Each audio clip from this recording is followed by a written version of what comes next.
His cacao, nice, Tahiti. Oh yeah, that was done by Patu. Oh yeah? Over here? Yeah.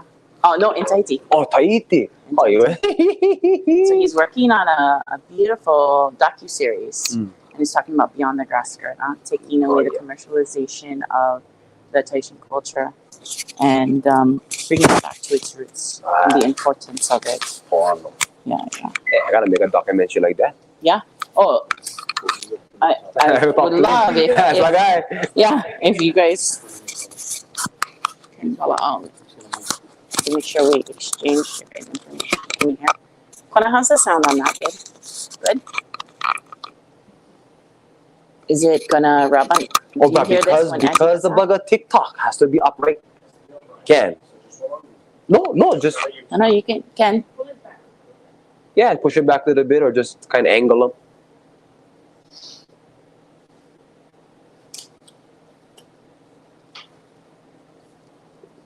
Oops. So that's what he does. He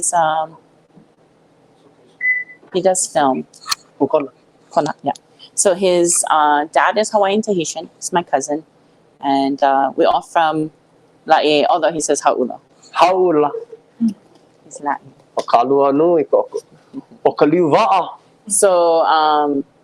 So his grandmother is my father's cousin.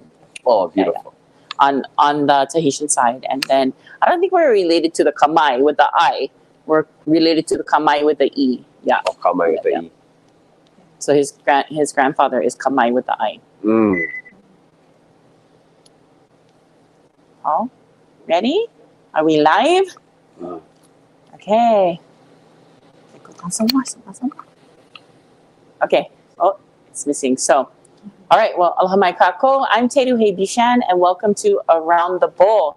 Here we have open conversation with people in our community that align with health and wellness. As you know, we serve a medicinal drink from Polynesia with the intent to be true to its medicine and serve a greater purpose. Kava specifically was used in many forms, but perhaps one of the greatest is its medicines, the ability to help lower our egos and converse about important topics from neighboring or opposing villages. And as the modern world and science develops, they find that these ancient Polynesian wisdoms and plant medicines are in fact proven and work. Our focus can be on mental, emotional, spiritual, physical, financial, and much more. It's the way we build community. So I do want to give a disclaimer, as always. These are professional and personal opinions, and we encourage everyone to do their own research and find what works best for them. With the right intentions, all good things begin and end with aloha. Our special guest today hails from Waipahu, Hawaii. He is a Kanaka Maoli, culturalist, and spiritual leader. He's an entrepreneur, power-packed speaker, and so much more. It is an absolute privilege for us to have him here today, especially coming straight from the Aina and bringing a lot of ike kupuna, the wisdom of our ancestors, with him, and also inviting others that are not of the culture to learn a little bit more. So please help me welcome with a warm aloha, Mr. Kahu Elijah McShane. Aloha. Aloha. O nam nai ka hala me ka lehu. E halele huano iana kanu. O ka uno hia he anu ini.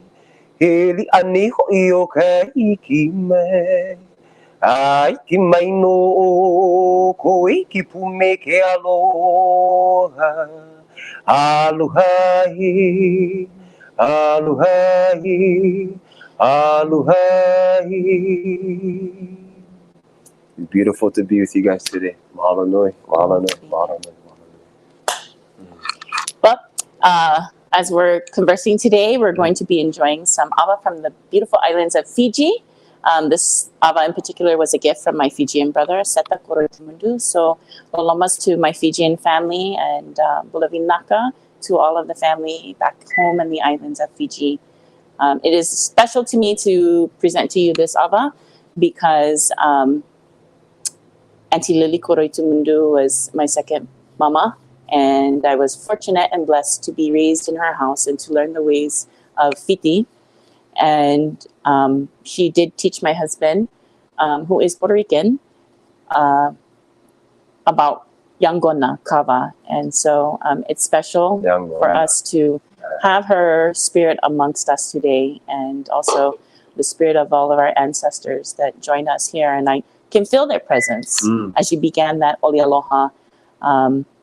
Let's talk a little bit about who you are, and it's going to be hard to kind of wrap that in because there's so much mana there, and it's like the awa, it's right now we're using a bag to filter that out and to extract all the mana, like all the good stuff to that. So hopefully we can spend some time doing that and enjoy it over some awa. So time is yours. Aloha mai kakou, aloha mai kakou. Yeah, I spent all of my life on Oahu. Had a wide array of different experiences, but I come from a family that overall hadn't really been too immersed in practice and protocol in our culture. And although on top of our Hollinger Clark Abbey side, all of our ohana is He Nalu, they all big wave surfers, they all water men, a part of water sports. But the cultural essence always seemed, just personal observation in my own ohana, to have been missing. And I think a huge contributing piece to that was because all of my family had been Americanized and had been churched for over 150 years. And so a lot of our people, as we can see throughout all of Polynesia, but throughout all of indigenous cultures, a lot of our people that had been churched and Christianized oftentimes have been put almost to an ultimatum, spiritually, emotionally, and ethically, about how we view ourselves as Kanaka, and it having to almost live up to how the church views us and how our experience in Christianity has to be played out. And usually that ultimatum comes to either choosing either or. And so being a Kanaka, I grew up in a family where all of my ancestors chose the church for the most part, at least all the way back to about the 1850s, at least then, or even in the coming of the missionaries in 1820. And so the presence of Ike hadn't always been there in the form that I guess would be cultural. Right, but Ike was always there, as Ike is just inherent in us, and so the mana was always in us, and a huge influence on our ohana early on is our tutuhine on top our Abbey side, who was a Hollinger Clark, and she was probably the last one in our ohana that kind of grew up, especially on that side of the ohana, who had exposure early on to actually cultural practices and things in the kingdom era. And so she had actually been a mo'opuna of a lady in waiting to our queen, one of 3 lady in waitings who were still in the palace in the time of her imprisonment. And so she kind of grew up in that way, but she was the one who handed me the name Elijah, because her person in the Bible was Elijah, right? Which is in essence a prophetic name, because who Elijah was, being a messenger of Akua, spreading aloha and being keenly devoted to what is truthful and what is right. And I feel that this current part of my life is moving in that way, and has been moving in that way as I look in retrospect since I was young. But having to kind of work through, the trauma, the misidentity, the lack of connection, the confusion, because education my whole life was also in the Catholic Church and Catholic schooling. So how do I make, clarity and get any root into who I was? It was an ever-going process, and only happened when really I got out of the nest, and just began to fly on my own and to realize who I am. And so it brings me to Orlando today, where we sit in here in Kava, where, as my friends always said, right, the paths are many, but the truth is one. And so the truth is one today. Mahalo kia kua. Mahalo for sharing. So one of the things that during our initial meet and conversation that I really took with me was that you said that you went to an all-boys school, St. Louis, huh? And it was a Catholic school? Catholic school. A Catholic school. 1846 St. Louis. 1846. And so it just tells you how far back that religion really had come into the islands of Hawaii. Some may say it was introduced, others may say it's imposed. And having been educated in that system and that mindset, do you feel that it separated you from really connecting back to the Ike Kupuna, the knowledge of our ancestors, and being Hawaiian? What did it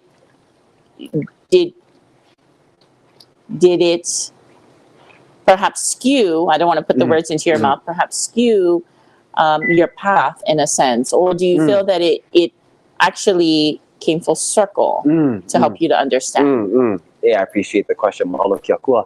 Overall, I see it as how the school system had positioned things, because I still took Hawaiian language. I still dance hula every year.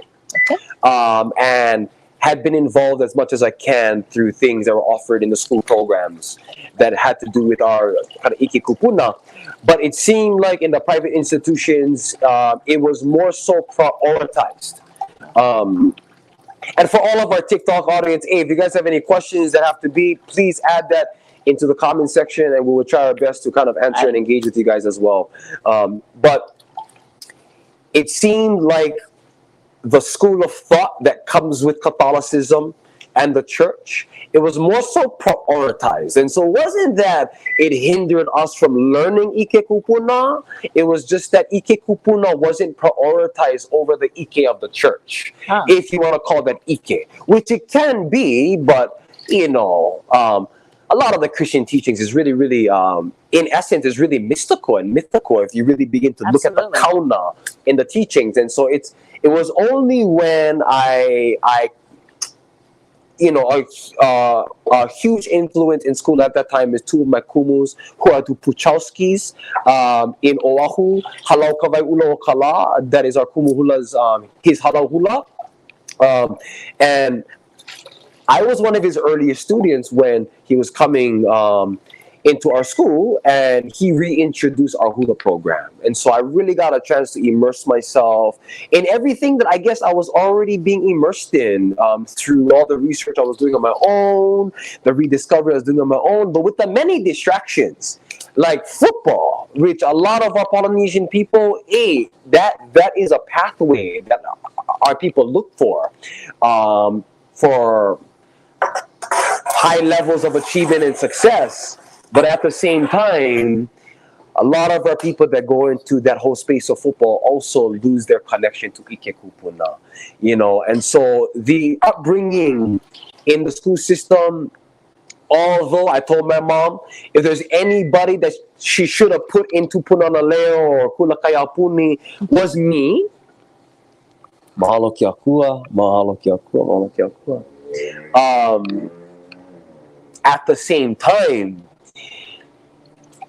I appreciate and admire how the two of my parents, specifically mom, how she chose to put us into high levels of education. I really do appreciate it. Even though all of my children are going to go into the Punana Leo system, into Kula Kayapuni, I am happy and proud that I had a chance to have higher education in St. Louis to that degree because of the fact of the experience that it gave me and the wisdom that it gave me to live in the quote-unquote white man's world. We don't want to say that too, but, for relevant purposes, to actually have a chance to experience that in that system as a Kanaka, and then now to be recultured, to have a perspective of both worlds. I think it gives me a lot of tools that potentially, if I went into Kula Kayapuni, I wouldn't have had necessarily, right? And so I see it as a positive as well. Oh, for that. While we're at a pause, let's... Mahalo kia kua. Oh. Are you, Tita? Cool. Yeah.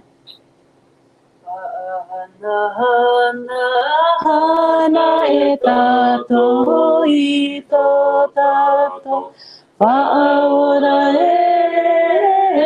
atinoa e te whenua e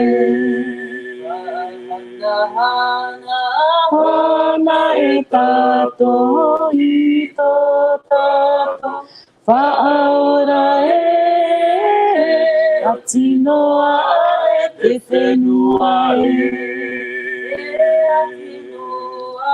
e te mau whenua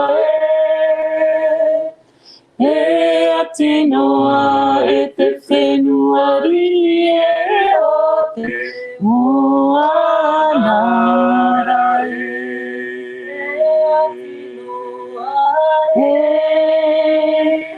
te mau whenua e atinoa e te whenua ri e o te moanara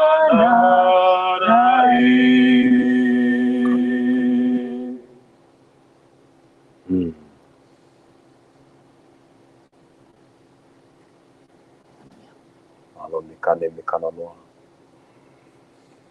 Iona no.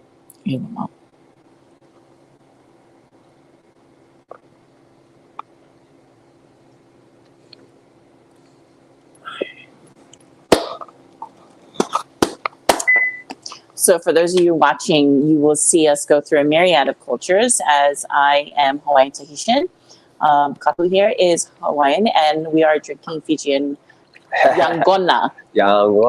So it's honoring all the points of our life and all of our ancestry right now. So would like to continue our conversation. Yes. So I want to unwrap that a little bit, what you were saying, and to my understanding, you grew up in Hawaii. You, yes, were educated into the Catholic schools, but you remained in Halal and you did learn Olelo Hawaiian school and what have you. Then you went on to a higher education. And it's interesting that you use the word higher education and then that you endeavor to put your kids into Punanaleo and into immersion for them to really kind of straightway that, whereas maybe your path was a little bit around. But the choice of words, higher education, really struck me because I think growing up here in the mainland, that was the education. But I was raised under my father, who is a culturalist as well, very strong culturalist. And what I've learned through my, I would say, system education is that the higher education came from here. From the Na'au, and learning to tune that in and to channel that and to really listen to the proverbs of my tupuna on both sides has helped me to realize time and place is important and to be that bridge to understand this world and to understand that world. And I believe that's why your journey is the way that it is, because of your mission to connect with others and to teach so that they can understand our ways, our cultural practices, and what is sacred. Let's talk a little bit about one of your programs that you're doing that we briefly spoke about, and that is etiquette. Etiquette is something big, and it's something that we talk about here at the Kava Bowl, how to conduct ourselves. And during our grand opening, we were talking about how we behave around the bowl, and the words that are spoken around the bowl should be words of positivity and good intent, because it all brings the mana forth, right? All of our energy, our life force into that, to speak good words, because we then drink that awa, right? And it comes from the land. And when the hands turn the land, it's all with the intent to feed, and it's all within the intent to give back. So it's a full circle for us. But how do we help others to be able to enjoy this drink, but still have that reserve and the respect that we give to it that has been around for thousands of years, you know? So tell us a little bit about your etiquette program. Yes. So we had actually introduced an etiquette guide through seeing the need of how many people were coming to Hawaii. So estimated ever since the reopening of Hawaii, talking about 8 to 10 million people have already been to Hawaii. During the time of COVID. Post-COVID. Post-COVID. So we opened up a year ago, last May. Last May is when we kind of opened up, quote unquote, officially, right? And so in the opening up of Hawaii, unfortunately, at first we started seeing a lot of people that were, for lack of a better term, low class.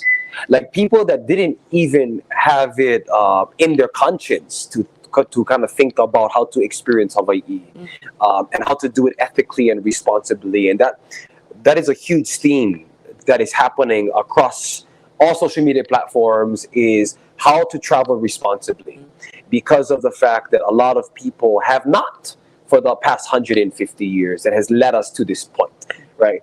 Even here in Orlando, for the most part, people come here just for Disney. But there's so much more out there that people can experience in the people, but the resources seem to not always be available. Or if they are available, they aren't accessible because there's nobody that are promoting and marketing it to get it out there to people.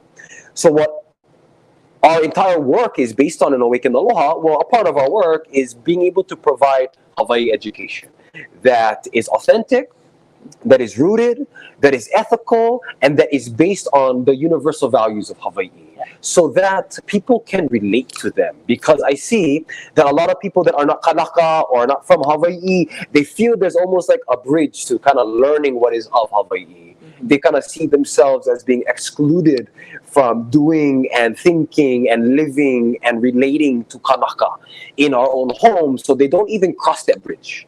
Right. Because it's a scary place because they don't really know. They feel maybe guilty that they even came there. Now they're experiencing thoughts of regret because people don't want them there. Yeah, the generational guilt. Yeah, the generational trauma is present, right? And the pain and the trauma that is inflicted by the system. Our people have had a hard healing process with people. Hard to heal when you get constantly people coming into your home. You don't even have time to recover. You don't have the land. And then you gotta work for them. Yeah. Super difficult. And so I see it as a great opportunity, as being a messenger, as being an ambassador of Aloha, how to spread this Aloha in a way that is both ku and hina, that has grace in the essence of the feminine, but is also stern in the essence of the masculine. So how to provide an experience, how to provide information that people can relate to, I feel it has to have both. Because if we're too soft, we become a doormat. If we're too hard, then nobody like enter. Yeah. That's funny that you bring that up, because that's something we see all the time. We see people who are appropriating the culture and sacred places in Hawaii. We see this all over social media, and then on the hindsight, you see the Hawaiians who are really offended and they're upset. Yeah. So you are acting as that bridge to help them understand. Listen, you're welcome to come upon our land. We encourage you to come. You know, we want to be inclusive to you, but there's a way to arrive at our home. Yes, and that is not that hard to do if they understand the intention, the purpose, and the mana behind it. Absolutely. Because humans at a fundamental level are just people, and so if you can communicate a message that people can relate to, people actually feel that instead of being in opposition to, they're one with, then they're more open to learn and to grow, and to giving their resources to help you. Absolutely. So I come from a position as being a Kanaka on how are we able to have people become appropriate allies to then help us to build what we want to build through proper storytelling. So as a content creator, I've seen plenty of our people on TikTok, which, I love all my Kanakas. I stand with you as well. And to each his own, however you feel called to express yourself is completely up to you. At the same time, it hasn't really been proven to be effective in how our people have been approaching these things. And I don't say it's due to any person choosing to spread this message in any particular way, but I do see that a lot of our culture, especially since the time of the Hawaiian Renaissance, a lot of it has been so in the pride of our people, into reinstating ours, that it seems exclusive. Because in being and being able to stand in what is ours, it seems like it excludes everybody else because our mana is so strong. So that's not our fault. Okay, understand. But our power as Kanaka, our superpower, I believe, has always been our aloha. Absolutely. Our inclusivity of love and connection. That's our mana. Yeah. And so I try to provide this etiquette guide, which you can go to awakeintheloa.org/guide. It is a good, brief, but deep explanation on how any person from any walk of life can experience Hawaii with the right etiquette. Yeah. And it's been pretty good.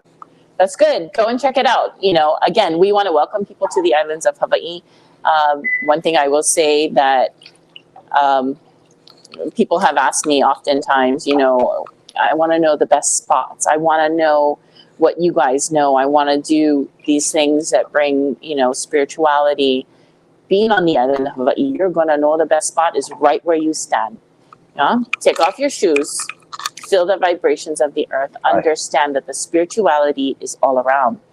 You know, we have sacred places for sacred things, and it's not secret, but it is sacred. So we ask you to respect that. And when you enter with aloha, just like our sign on our door says, enter with aloha, you'll find that Hawaiians are very welcoming people, and they will open their home to you. Now, take it with whatever they give you. If it's just a kind smile, if it's just an aloha, accept it. Move forward. You know, there has to be a balance of give and take, right? So greed has always been something that has, you know, been a downfall for us as Hawaiians and Kanakas. So it will often shut out if people feel like you're taking too much. So please respect that. Even us as Hawaiians, when we fish, we know where to fish and what to take and what not to take, because we understand the circle of life must rejuvenate, right? So, and that's the same thing that we think about our spirituality and our mana, our essence of life, and our aloha as well. So take what you're given, understand that that is a gift, and you will be welcome there. So. Mahalo e kia kua.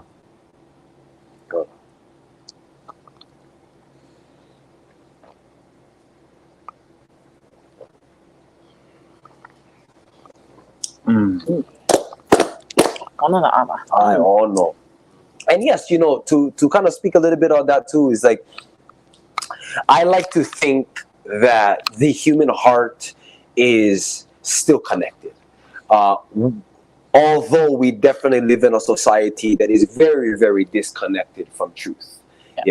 From culture, from our true way of being. Like truth meaning like our true way of being. Like us as humans, we live in a society that is really individualized, is compartmentalized, when it's in our instinctual being to live in community, to live with one another, to live with Aina.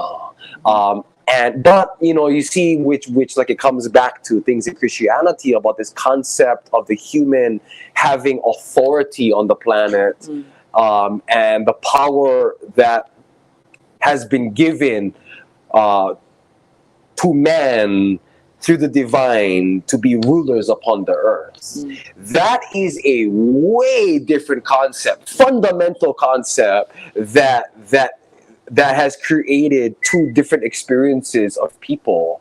That one chooses to see things through the lens of being able to rule, to have authority, while the other is he ali'i ka aina he kaua ke kanaka, is that the land is the chief, where we are the stewards and the servants of our Aina. And so in one hand, you have leadership and rulership, and on the other hand, you still have leadership and rulership, but it errs on the side of stewardship and management, on how to live with and how to live on. Right? And so those two, I say, are the fundamental principles of consciousness that are opposing in capitalism and Kanakalism. So much fun. If I may, Kalamai, what was your turning point, Elijah? What brought you to this realization of your place and owning your inoa? Inoa is powerful for us. It's for those of you watching who do not speak Hawaiian, and I am in no way a guru or a master of the Hawaiian language, but Inoa's name, and for us it's powerful. what brought you to that point that a shift took place? A shift, yes. No, absolutely. So although a lot of people in current day, they call me Elijah, and how I introduce myself to the outside world is as Elijah. In community and to Kanaka who have an understanding of my Hawaiian name, I introduce myself as Kalā, and all of my life. And so I can kind of see who I known for a long time. You go, oh, Kalā, baby. I kind of just know I knew this mother in high school and before. Because after high school, I almost had like a reinvention of myself. And then I started introducing myself as Elijah because of the fact that actually it was mainly due to all of my bodybuilding competitions. They couldn't pronounce Kalā correctly. They started calling me Kalā and all kind of different stuff. So I just started going with Eli or Elijah. But to answer your question on a turning point of mana, it was a process of relinquishing ego. Having to endure, as all spiritual people and traditions teach, is like, how do you heal human suffering? Because at the ending of the day, the biggest thing that seems to hold all of us back is our own suffering, and we put ourselves through suffering. So how am I able to live a life that is free of suffering through a connection and through consciousness? How to connect to that. And as I went on top of that process, I began to realize that, okay, who am I? Just asking all the main questions. Who am I? Which this is the kind stuff, coaching program, everybody. You getting the kind for you guys. Yeah. Free mana. Hey, who am I? Where am I from? Why am I here? What can I do? Where am I going? I started asking those questions. At the fundamental level, like, who am I? At the fundamental level. And I began to realize that even before anything, I'm just spirit. Because our true essence is our spirit, is our mana. Then I'm an embodied human that is Kanaka.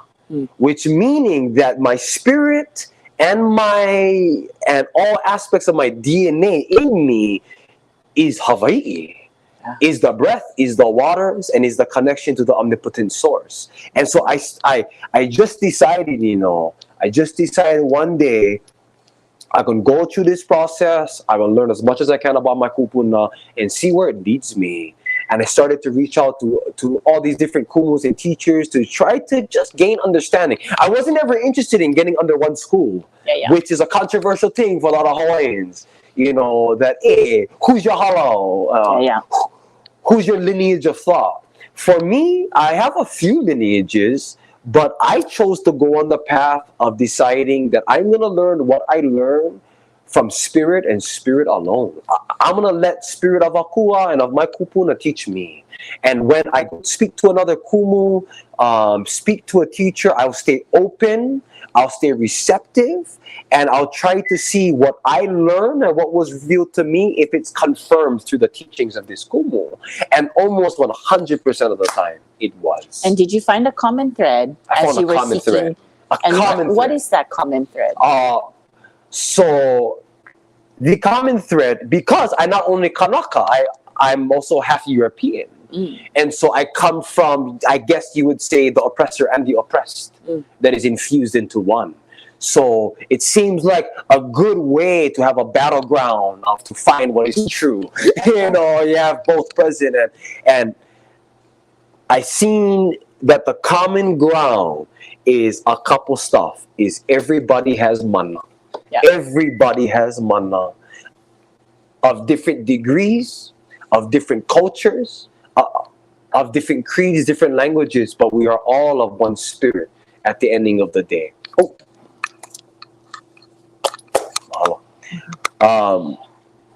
And two, which is like the fundamental principles I teach in all of our gatherings, is one of the main universal principles is all is one and one is all.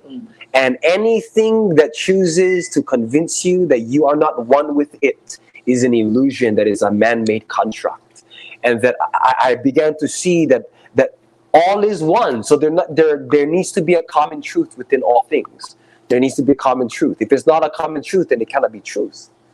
Right? So it has to apply at all times with all people, in every situation. That's truth. Like, truth is, an example, is the law of gravity. The truth of the matter is that if you jump, you can come back down. Yeah? It doesn't matter if you have culture, or you speak a different language, or you feel a different way. The law of gravity says you can jump off from building, you can hit the ground. Oh, wait. Yeah. Okay, kalā. Mahalo kia kua.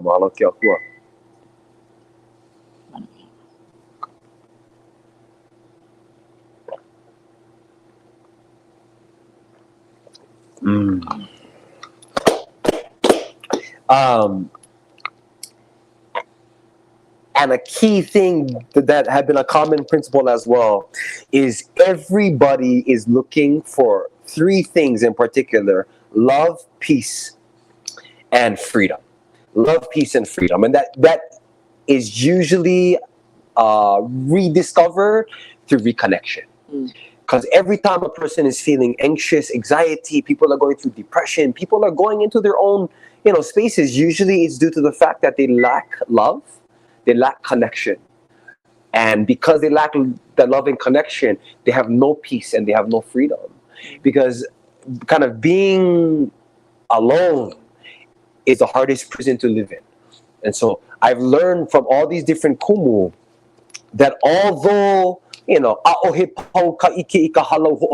not all wisdom is found in one school, that the paths are many, but the truth is one. And so although the messenger may be different, the kauna, the ike, the principle is the same principle that these kupuna have been teaching for 1,000 generations. Yeah. And so if we can plug into that mana and not look at the messenger, because the messenger, not even the one we should be looking at. It's like when people in the church look too much at the Messiah. It's not looking at Jesus. It's looking at the message. It's looking at the principle. It's looking at the kauna. Because when you look at the kauna, and you look at Buddha, and you look at Lao Tzu, and you look at Krishna and Confucius, you see that the kauna was common. They speak in the same ike, although embodied differently. Yes. The mana was at the high vibration, teaching the same wisdom.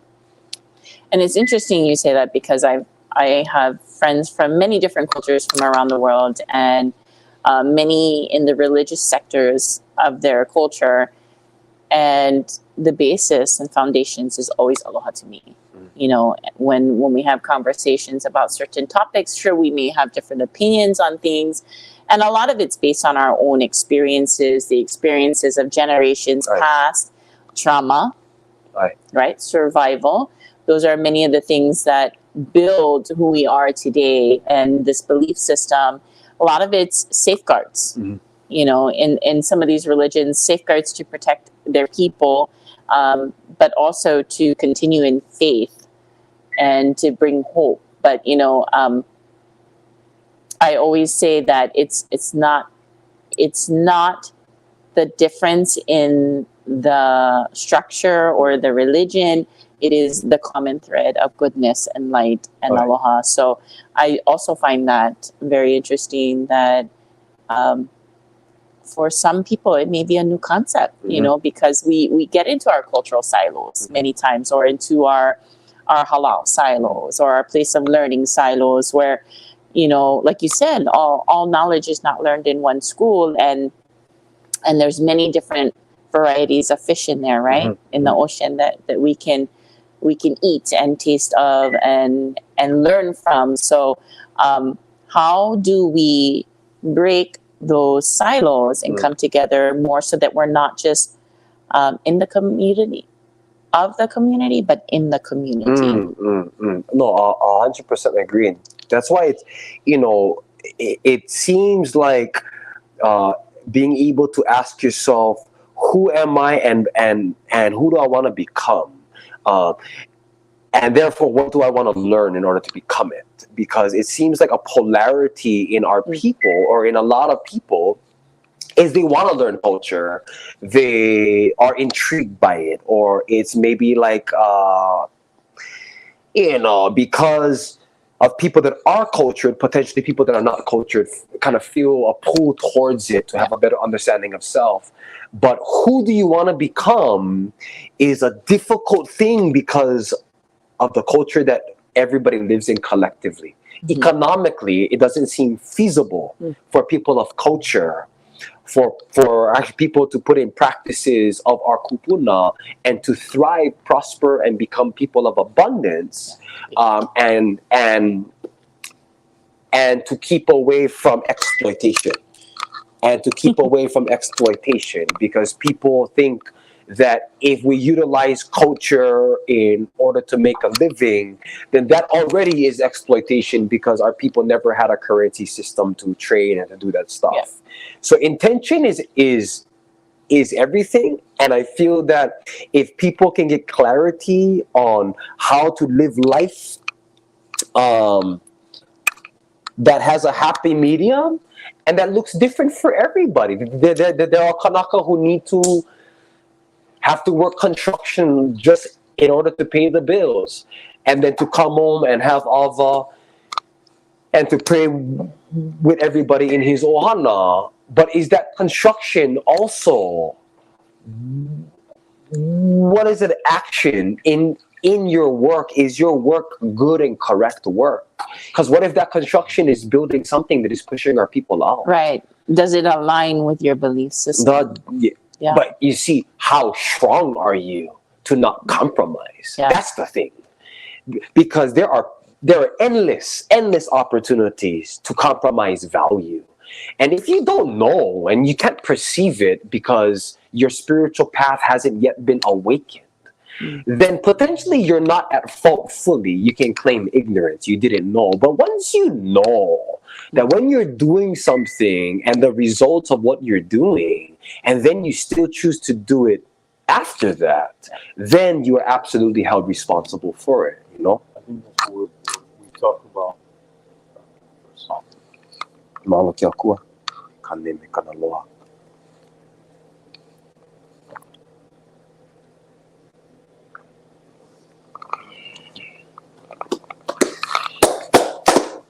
I think we discussed that before too. Is when we talk to some of the customers that come in about different subjects, cultural, and why we do certain things and why we don't do certain things, because we feel we're held at a higher accountability because we have somewhat of a knowledge of how things should be respected and pertain to our for one of the main things. And I like what you said about how when you don't know, you don't know to an extent. But when you do know, when you do learn, and and you continue, that's a problem. You know. Yeah. And so I think that resonated with me when you said that. Very much so. And I come from a family of very, very hard workers, who work construction, operator engineers union, my dad, my gramps, his dad, hard workers. They just didn't really know because they weren't raised to think in this value system. So it really comes down to the value system that you choose to hit a red button on and to become kind of a practitioner of. Like if people who are raised in the church is raised according to Christian values and also use that to practice Christian culture, because the church also has a culture. Yes, there's a culture. There's a culture to that, right? And that culture is inclusive, which every other people that don't have culture, they maybe find a home in the church because they've never had community who thinks like them. And maybe they got to learn the ropes and read scripture, right? But it's just like that with really being a Kanaka or being an Aboriginal or an Indigenous person, is who you come from that has a distinct value system. Yeah. But once you know that when you do things out of the highest good, right, you then are charged with another task of seeing also all of the things that did not serve in our culture and how to put that on a scale of what you do now. Because there are things of our kupuna that I wouldn't practice today. I'm not going to do luakini because that's just because of, practices of our kupuna at that time. So choosing what are the practices that align with the highest good, that are aligned with the value system that you live with, that you can apply to create life, peace, health, and wellness, abundance, and prosperity for you, your family, and community today. Therefore, your actions, your thoughts are aligned with those values. Just by you living and you existing, it makes a difference. It ripples out into the community. If you want to be a teacher of that, and that's another responsibility that you take on to do that. Yeah. But I always tell people, you never really know anything until you choose to teach it. Well, I believe we're all teachers, right? Because I'm a very observant person, and I believe that everyone is a teacher. I learn from everyone that I meet or don't even meet, but I observe. Ooh, that Awa is hitting. I just look in the room, went. But yeah, that's really good stuff.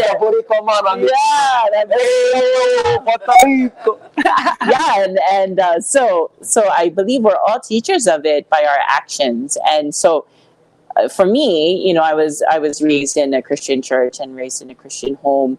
I would say, fortunately for me, the mana was super strong, and even within my father, many times to allow me to be cultural in a place that was looked at because my hair stayed this far out. I get the Hawaiian Tahitian gold, bro. And my mom always stayed braiding it back, and then she was pulling out my Chinese ancestry, and had to wear shoes to church and had to wear dresses to church. And there came a point in time in my life that I told her, I'm not worried what they think about me, Mom. Right. Because there was a point where we were looked at as savages, Right. And we were in the entertainment world here, and it wasn't only savages, but we were what do they call those, lustresses, right? Yeah. A product. Yeah, we were a product according to the Western view, according to the Christian view. We were sacrilegious in our hula and to show off the body, which I tell you, we were never immodest, but for people who have this lens, and their focus is on a different avenue, this is how we appear to them. Mm-hmm. And it really took me down as a person, because why would God, Keokua, put me in this body, put me in this culture, if there was not something special about me too? Why is it that we were becoming just a part of this system and we were being null? When we have this Leo, we have this voice, we have this ancestral tie to us that says, no, you are not. And so that was a journey for me, but there was a lot of unpacking from generational trauma. I come from a place where my mother's name is Geraldine, where her father's name is, John Henry, and so on and so forth, because they were born in times of transition from Hawaii. From a kingdom to an enslaved state, so it was safe for them.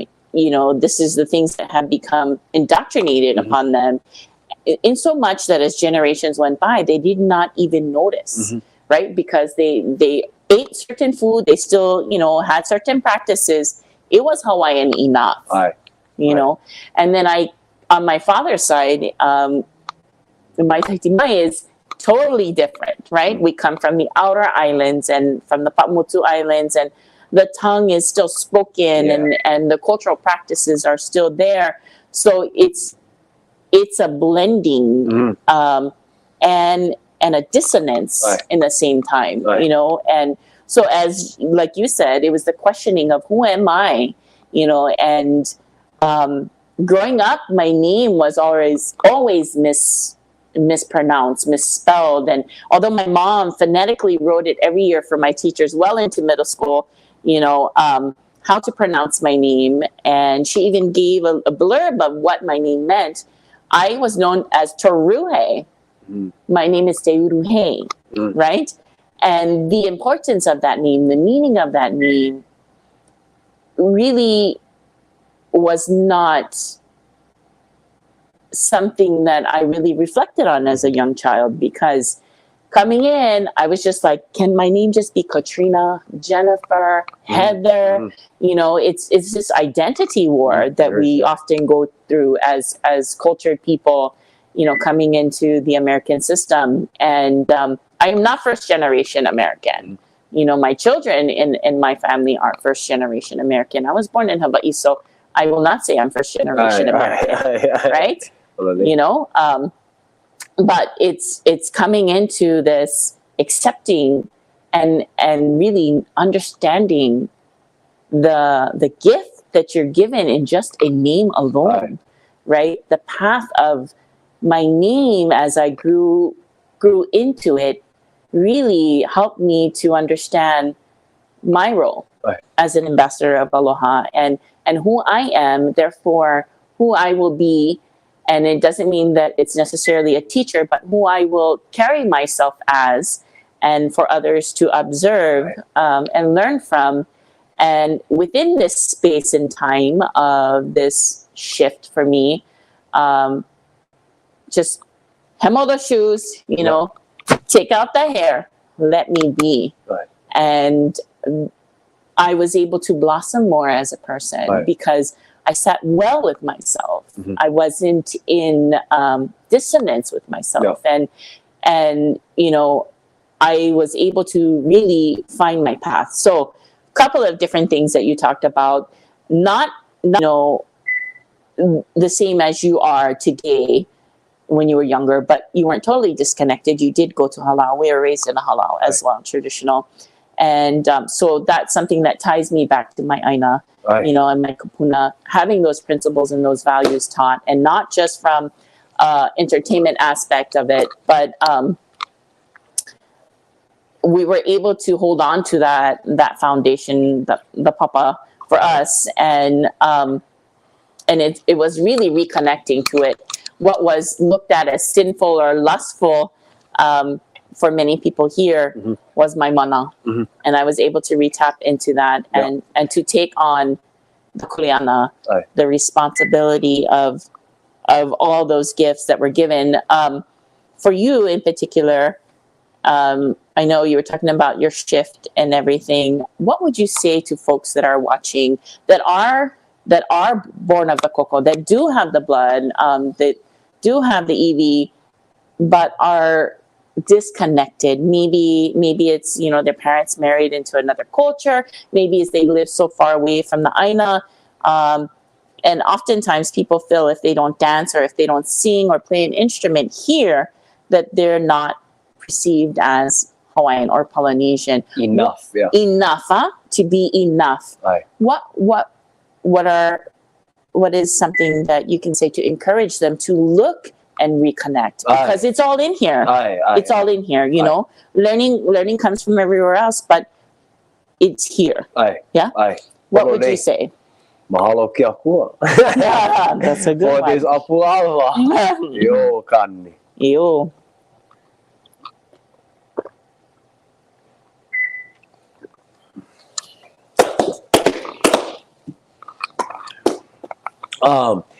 So absolutely beautiful question. A few things have been coming through as you were speaking. For all of you out there, you guys know that, I mean, you have to know that the intaking of Awa in this way, this is what Awa is meant for. It's meant to expand perceptions, spiritual connection, so that we are able to root ourselves in what is truthful at a fundamental level of who we are, and speak about these things in a pono way with aloha. And the first thing that comes true to answer that question about a person that is disconnected, and this is not only for Kanaka, this is for like all people. If you feel disconnected and you feel that you are on the edge of an awakening into a state of deeper connection to who you come from, who you are, why you are, and understanding of place of culture, it brings me back into the scene on Moana. That if you guys don't have any connection to Polynesian culture, but you've seen Moana, you get a little bit of an expose of the culmination of Polynesian culture. And I say, like, one of the pivotal parts of her journey was to not be afraid to go beyond the reef. And even if everybody in her ohana was explaining to her to stay out of the reef, she didn't even know why. She learned after how come she couldn't go beyond the reef. It was because of fear, which could be implemented in this answer and in all of each of our kind of individual personal paths of reinstatement, is that you cannot be afraid to do something new. That if you always grew up in a family, in a community, and in a system that always operated according to ABC, but you're not an ABC person. Yeah. You're a DEF kind of person, or potentially you an XYZ kind of person. As long as you stay ethical and pono, pure of heart, and doing it for the right reasons, then there should be nothing holding you back from plugging into your own courage within your heart to go beyond the reef. Yeah. And to do it, to travel. Because at the ending of the day, the only thing that is holding you back is not your mom, not your dad, it's not your education, it's you. Yeah. And so if you can choose to take that step, and once you take that step, how you can do that and to apply it practically, I say, is in 3 particular actions and principles that anyone can utilize to actually reinstate their own connection. And it's the 3 Ps. The 3 Ps, one is principle. Identify the principles of the kupuna that you come from, and those principles in that olelo, in that language, right? Because if it could be a principle, say, kind of like in military families, a huge principle is responsibility, is due responsibility, right?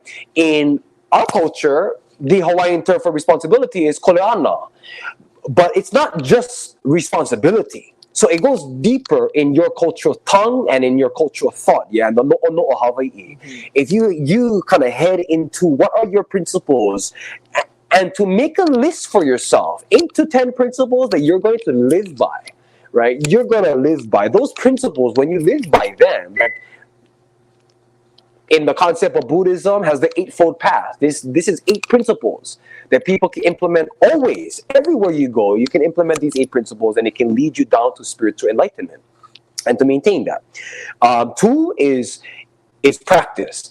Once you're implementing the right principles, then identify a practice, whatever that practice is. And keeping in mind, for us as Polynesians, to inu awa and to vala'au, this is practice. Yeah. So this is a part of our cultural identity.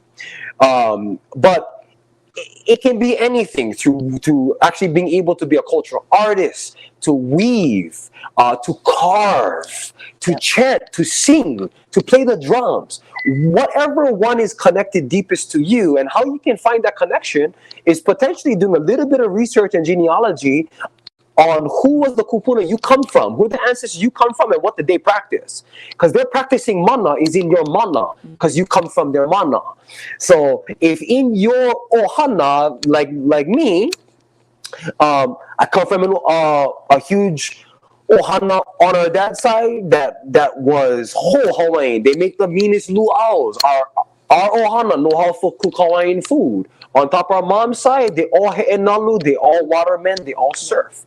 That's practice. Now you infuse the principle in the practice, so that when you're practicing, you're not just practicing for exercise. Maybe you're practicing it, to kind of hang out and to get better at it. But the principle that you bring into the practice is what's going to unlock you to all of that mana that you're looking for in yourself. And then the 3rd P is purpose. Maybe we go 4 Ps. Okay, we got purpose. Okay, the purpose is important, because now what are you going to do with that principle in practice to serve? How are you going to live as an embodiment of both that principle and practice to have contribution to the greater community? And 4th is pule. Pule. What is pule? Maybe the P can also be pray. Yeah? So pule is prayer. Because if you're living a life that is not entrenched in pule, then you are limiting yourself.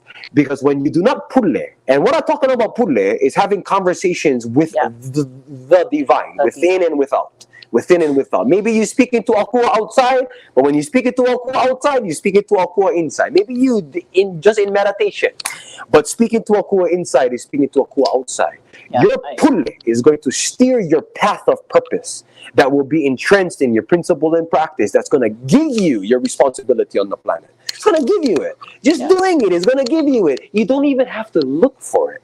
Principle, practice, purpose, and pule can transform your life forever. The 4 P's. The 4 P's. Yeah, Ps. simple.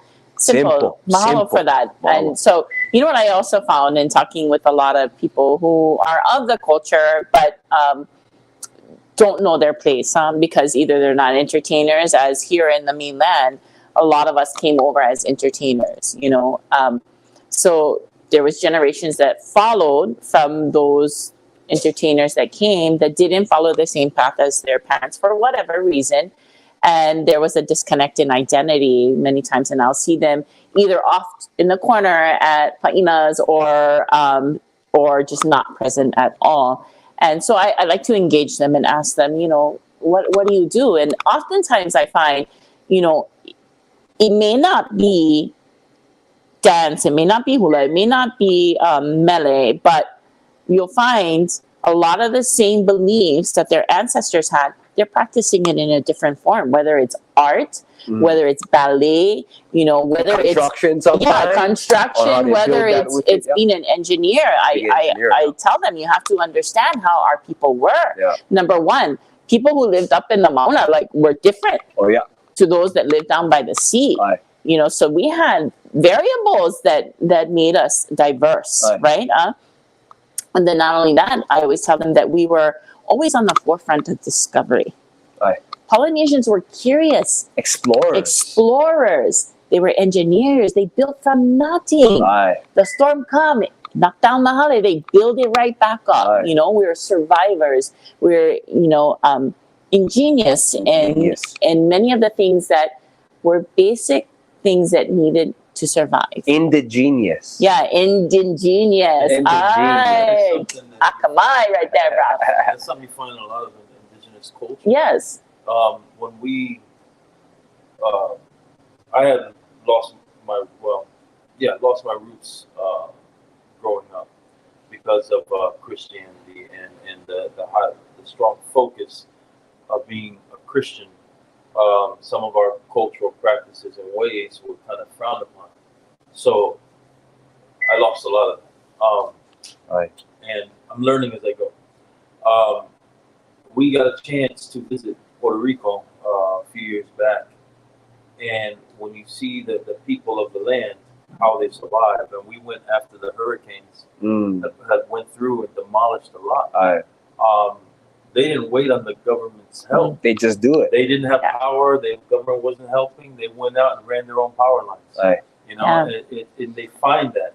And I think too, when you're talking about basically knowing who you are as a person and just getting out there and doing it with culture and everything, I think when you begin to learn who you are as a person, you begin to recognize others. And I witnessed my wife, for example. I know that when I landed and I stepped foot on the land of my ancestors, there was a feeling that came over. There's a connection. Even though I didn't have the knowledge, I had the connection. My wife is not of that land, but because she's connected to her land, and she has an understanding, she immediately felt the mana of the land. And not so much the Spanish influence, but the indigenous people of that land. And it makes you proud of who you are, because you know you have to be proud and you have to be happy with who you are, no matter how much you know, no matter how much you've been taught. You always have that opportunity to learn. And one thing I learned is no matter where you go in this world, you take yourself with you. So you have to be happy. You have to be content. And you have to always be a sponge and have a mind like a child, willing to learn and willing to take in. And I've been blessed to be a part of this culture in the absence of my own in my life, because it's so rich, and because of that connection that I've built with my family and our Polynesian community, it makes me long and want to learn more about my own. Right. And I think that you bring to the table what you can. And I'm gonna give a shout out to Pacific Roots Kava Lounge. They were the first Kava Lounge, dedicated Kava Lounge here in Orlando. I remember talking to the owner, Danny Amone, and he told me, he says, I don't dance. I don't. There's a lot of things I don't do, and I wanted to somehow give back to my culture. This I know, and this is the way I give back. And it beautiful. I hope, and I believe he does, but I want him to know, and that it is recognized, because it opens doors to so many cultures, to so many different people, to teach about Polynesian culture, whether you're Tongan, Samoan, Hawaiian, Haitian, and it is something that he gave not just to his community, but the Central Florida community, and it's part of his example is also part of why we wanted to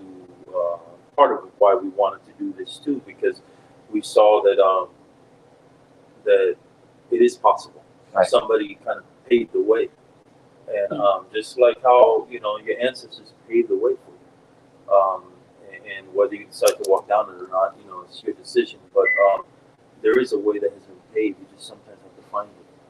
Absolutely. And I always feel that we're on that path, everyone, no matter where you are in life, no matter if you think you are or not. I always feel we're on that path, and it's just realizing the people, places, and things that come into our lives that we may not have realized at that point in time their purpose to cross paths with us, to interconnect, intersect. But I always feel that we are on the path. Right. It's just when the light rises upon it. Right? So for us is hitiaotera, when the sun rises upon the day, right? That day that we come into the realization. But I want to touch a little bit about Puerto Rico.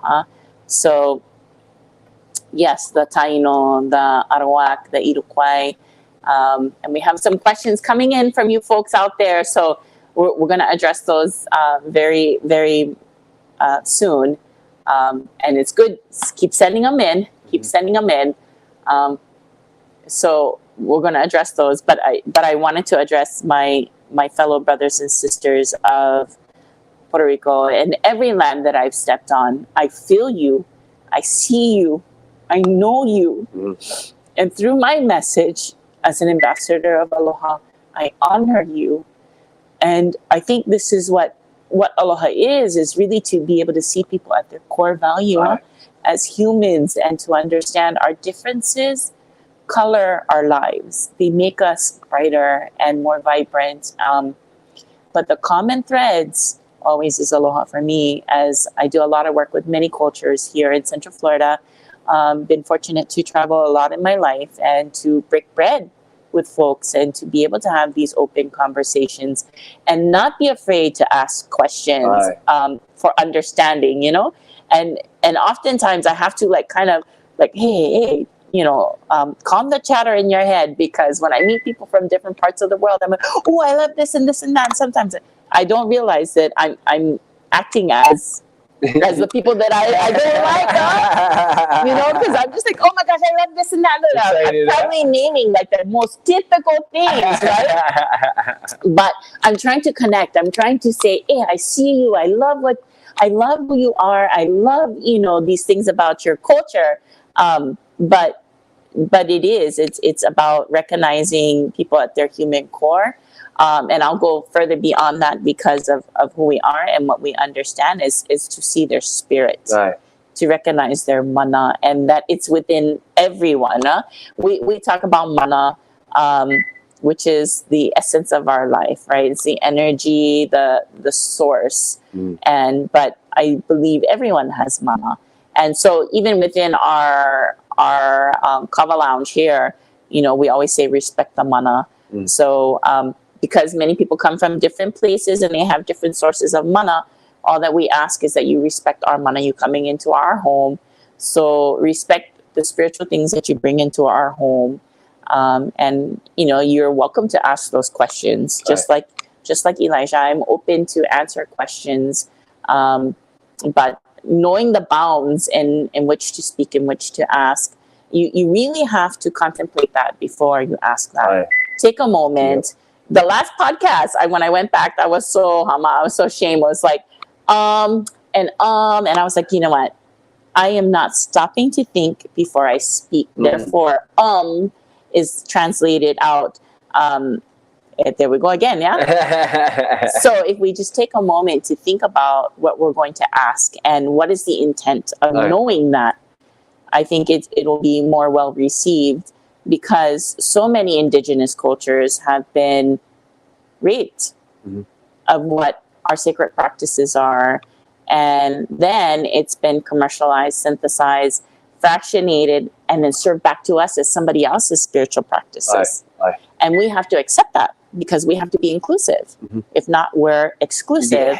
And with this cancel culture that's happening in today's society, oftentimes we'll find ourselves on the outside because of what's sacred. We have many people that come in, they say, I want to learn what you guys do and this and that. And I ask them, for what purpose? I want to know it all. Well, not all one person can hold the mana. Right. Not all one person can hold the mana. It's too strong. You're going to muck already. You're going to die, right? You cannot. It's a supercharge of energy. It's just like if you plug too many things into one receptacle, it's gonna throw the switch, right? Because it's off balance. And that's why it's so important for us to connect with other people and not just communicate, but in the words of Matthew Rice, who was our last guest on our podcast, he says, I don't necessarily say communicate with people. It's about connecting, so it's that interconnection is so important. Absolutely. And it generates some mana. I was thinking about, and this is going off, so we're going to get to your guys' questions. I'm going to pause with my thoughts in a second. But I was thinking about the honey, and I was thinking about the hugs and the handshakes. Why are those so important in our societies? And I realized it's just that physical transfer of mana that's so important to us. It's being able to connect. And even if we wanted to take it on to a further level, I then in that moment, and it was over Awa too, I understand the practice of sex. It's connection. It's connection, and it's that energy exchange and that mana exchange. And it's for all intents and purposes, it's the emptying and the filling. Yes. And it came to me, and I know it sounds like, wow, that's out there. But it really made a lot of sense, and it resonated with me. This is why we as humans have these practices, because of that connection of mana and the importance of it. So I can follow on that all day. So that's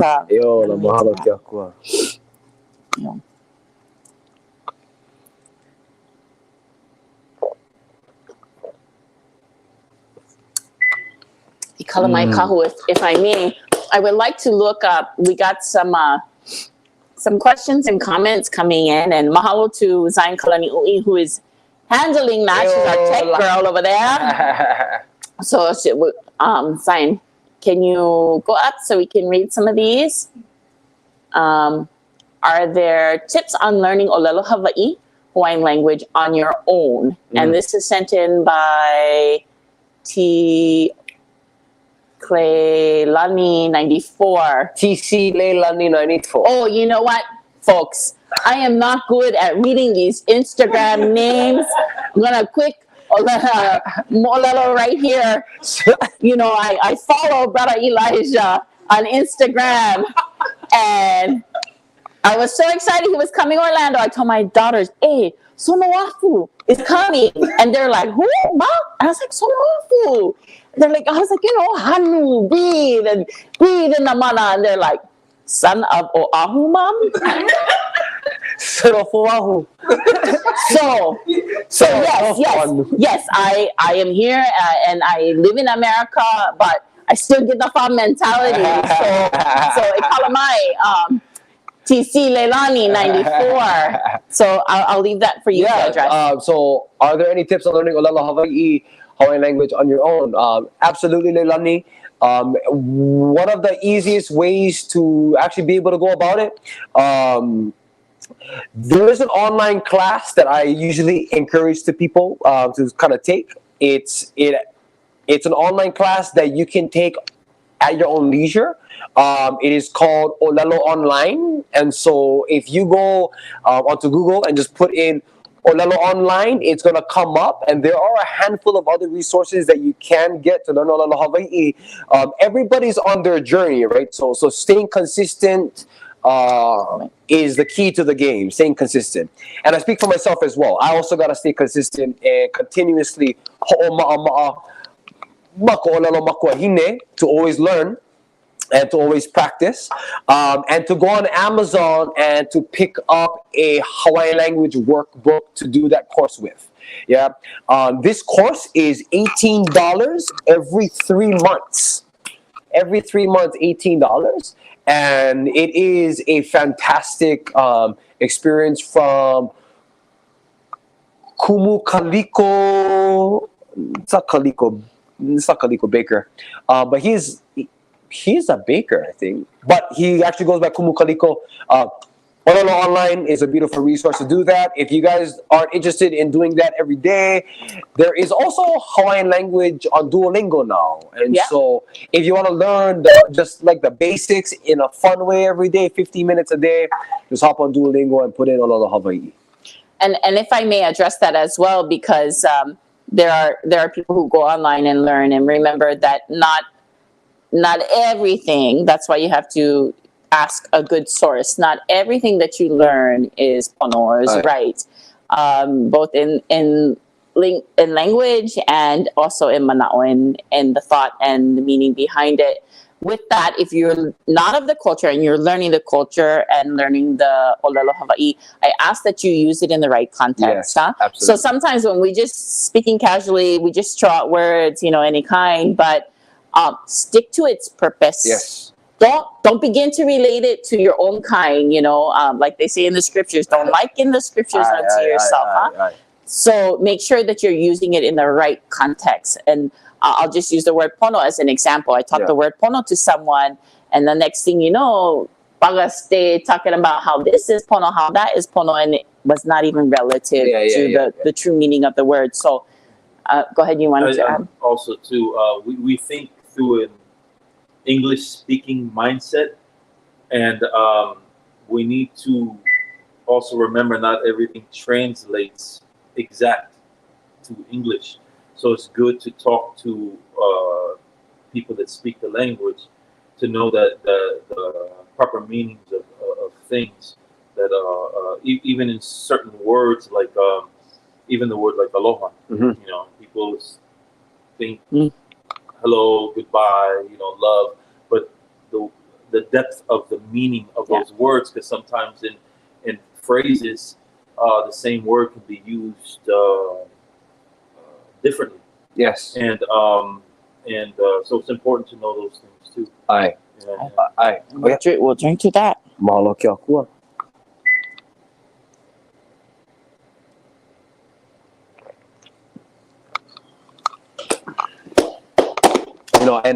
And to add a little bit to that, I'm gonna throw a little bit of a plug in there for my Kumukai Pu'i Keling, who played an instrumental part of my life and my path, and still does. He has a video on YouTube that if you guys are interested in being able to go see, it's like 3 minutes. If you go onto YouTube and put Ika olelo no ke ola. Ika olelo no ke ola.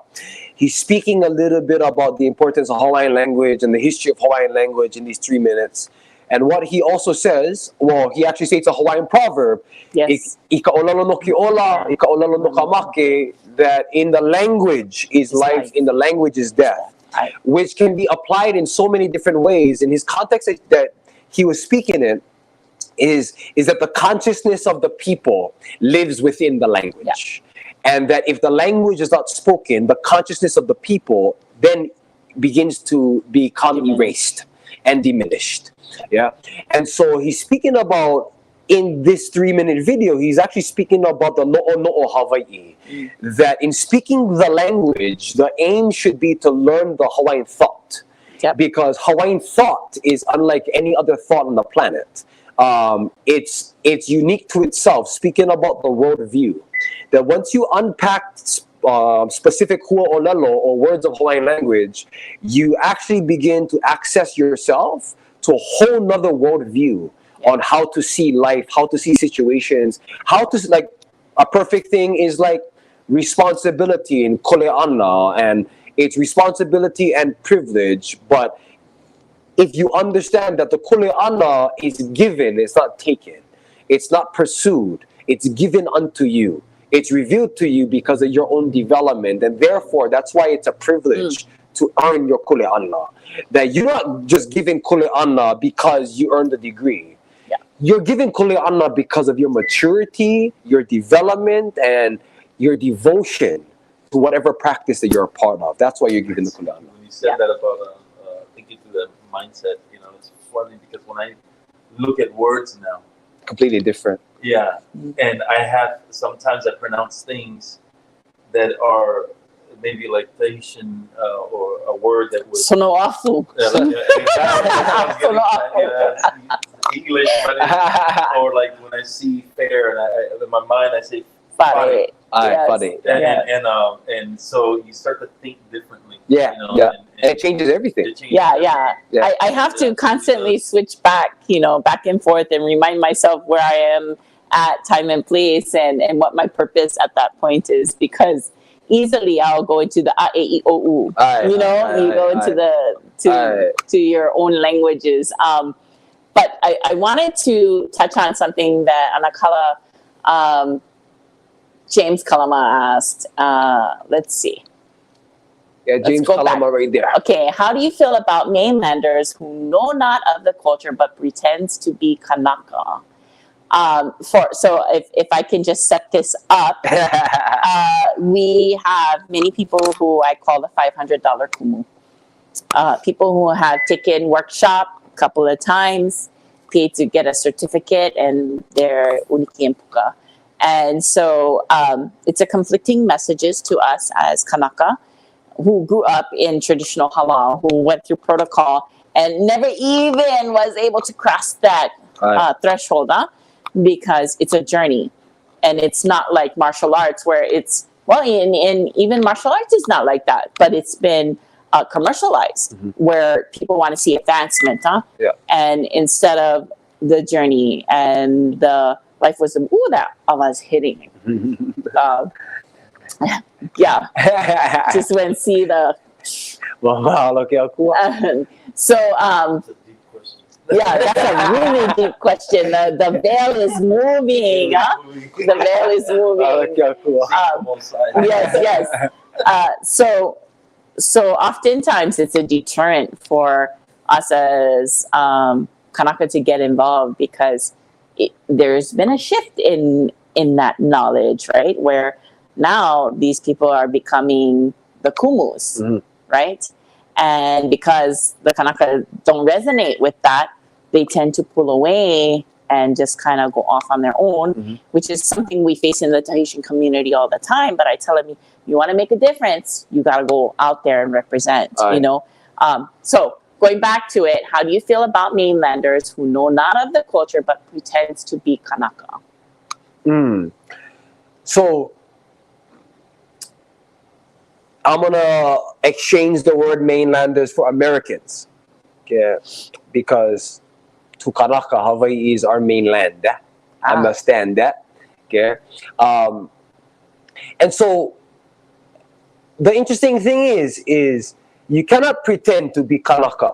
It's kind of a thing that you are or you not, right? Because to emphasize Kanaka is to emphasize Koko, is to emphasize lineage and genealogy, is to emphasize bloodline, and that cannot be pretended and or faked. And so, if you're looking at the question, I hear you asking for people that are appropriating cultural practice according to what they feel they can do, because, as she said, they took a workshop, they did something, they learned something on TikTok, or they're trying to do it their best. I mean, hey, if you go Party City, you will see hula skirts and different stuff. That's all a part of cultural appropriation.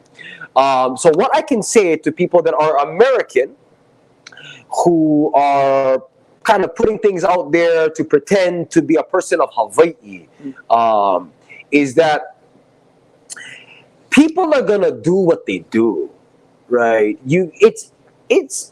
It's very hard to enforce and to be quote unquote the cultural police. It's important to be educators, and because at the ending of the day, if people are dancing hula and they don't know the mana and the kauna of the mo'olelo, they're not dancing hula. They're just doing motions. So it's not really culture, right? They may think so. That's on them, right? So the joke is not on us. The joke is on them. And so if they can learn and have a chance to expand in their own education and to humble themselves, a lot of these people that do this have a tendency to kind of live a almost like a masked life that they don't really know who they are fully. So they're just being pulled in different directions that they have a connection to, they have a resonance with, and they want to try and embody. It doesn't mean they're embodying it. Yeah. And so for all the Kanaka that have issues with that, I say, instead of being police, offer education. Because oftentimes these people, if you approach them correctly, they will respond correctly. And they're going to be our biggest advocates. They're going to be advocates. If you approach them as a bouncer at a door that is a quote-unquote gatekeeper, a mean gatekeeper, then they're going to have a response that is going to meet that energy. And so if you want to be an authority figure in your own mana, in your own culture, approach them as a respectful, honorable authority figure. Once they know, they can no longer not know. Right? But if they don't know, you got to have grace on them, provide education, and provide resources. Because if they want to learn, they can. They can learn. If it's appropriate according to who they are, I don't always encourage people to learn Hawaiian culture just because they want to. Yeah, you got to have distinct purpose in doing so, because they have a culture. They're Brazilian, they're Argentinian, they're Asian, they come from Puerto Rico. They have their own culture that they can embody. Potentially, they're practicing Hawaiian culture because it's sparking a thing in them to then embody their own. I agree. And as a cultural educator, you know, that's something. So we grew up in the line of Polynesian entertainment. My father's a master musician, and we were very well traveled and fortunate for our life experiences because we were able to connect and network with many people from around the world and even here in America in general. But I always will find the root of someone. And whether they realize it or not, there's many things that they do in their behavior that tells me that they're connected to those roots. But so I made the shift for myself because I was frustrated with this is me personally, the sexualization and becoming a commodity. Yeah. I was lead dancer for so many shows around town, and then I began teaching at a very young age with the permission of my kupuna. And when I embodied that leadership role is when the shift happened. And it was like, no, I am so tired of hapahali music. You know, we're teaching them, we're showing them what they want, what their view is. We need to show them who we are as people, as Kanaka, as Polynesians. And so a shift began to happen within me. And I said, we can have cultural education with a high entertainment factor that actually embraces them. For me, it's like the kona, yeah? You get the manao, and then you get the kona, and then the kona to the kona. How do we really express these things?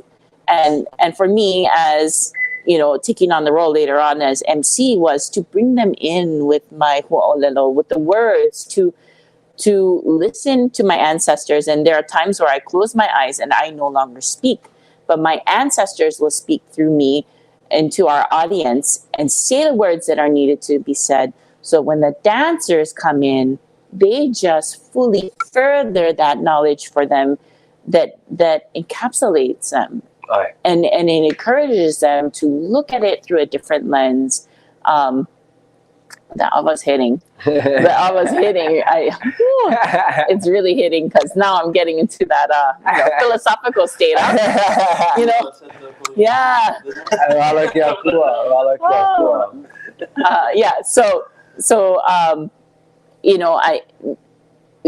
We've been approached and people tell us, oh, nakamut, like that, right on our cocos, right? And we're like, hey, bro, you're gonna get them, right?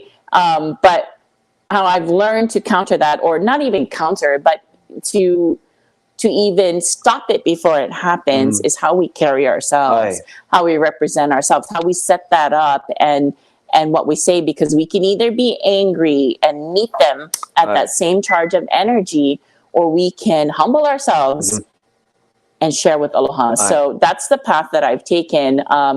I still do a lot of entertainment, and I do a lot of entertainment consulting for many people around, but I always imply the cultural aspect to it, because I do believe that there is a place, and I do believe for those who are making money from it, that we have a kuleana to be able to put a different view out there for people to recognize, and then plant the seeds. Plant the seeds of learning. And I always say that everyone has a culture. Everyone belongs to a culture. And I encourage you to seek out your ancestry and to learn about that and to share. So moving on, because I can bala about that all day, especially because the awa is good. Why aren't more Kanaka joining or getting involved with the nation of Hawaii in Waimanalo? But I'll leave that for you to answer, because you're more closer to home. Hey, all love and respects to Uncle Bumpy. All love and respects to he's the chief of state. He's the chief of state, Uncle Brand, Uncle Bumpy, but then his right-hand man is Brother Brandon Makava. Hey, all love and peace to them. It's not that a lot of Kanaka are not getting involved there, because they are, kind of incrementally. Like things are building at the nation. I'll be going there when I return home, and like being able to have conversations with the two of them, as well as Brother John Garcia.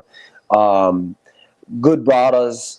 They're doing well. As things progress in our law hui, then things at the Pu'uhonua is also going to progress, and they've been doing great work. So I appreciate you guys. I'll go Bumpy and Brandon. You guys are doing beautiful work. I love you guys. I can't wait to speak in person. Mahalo kia ua. I wanna go to this one, and there's a disclaimer. It says disclaimer. White boy. What is mana? And this is from, I'm not good at reading these names because I'm already Lo'osi, so that was that Lucy. I'm already Lo'osi YW7. So Lucy W7 on TikTok. Kalamai, especially when you get Awa in your system, huh? So what is mana? Let's just break it down to a core. So easy to understand. Life force, energy. How about 3 words? How would you describe mana in 3 words? Okay.